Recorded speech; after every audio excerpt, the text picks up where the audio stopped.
What is written text? Smudges of ink on paper, decorative shapes. A text is only meaningful as part of a culture that interprets it in a certain way. It requires a culture of people to use the text. There are writings from ancient India which we have not been able to decipher till this day.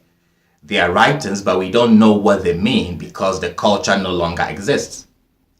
Knowing people still speak the ancient Êυêo language today opens the door for deeper understanding of the Torah.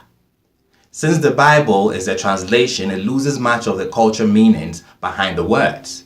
However, listening to the Êυêos use words in their daily life and comparing them to what we read in the Bible and the Torah, the scriptures, take on even more meaning.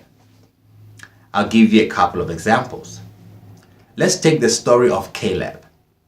In the Bible, you get the impression that David was a very mighty man because of his defeat of Goliath. What most don't know is that Caleb was far mightier. You don't know this until you hear the Êυêo term used for mighty men. Mighty men in the Êυêo language are named after Caleb because his bravery became a byword in Israel. Kale Towo is how the bravest and the mightiest men are known from ancient times until today among the Êυêos. Kale Towo means belonging to Caleb. Belonging to Caleb. Caleb was not an ordinary man. David defeated one giant, Goliath, and his name became a byword. Caleb, on the other hand, at age 85, defeated and killed all the giants in the promised land. However, few people know about this mighty son of Israel.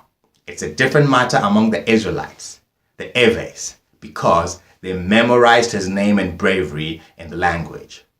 When the Êυêos use their name, Kale Towo, they unknowingly honor Caleb's bravery.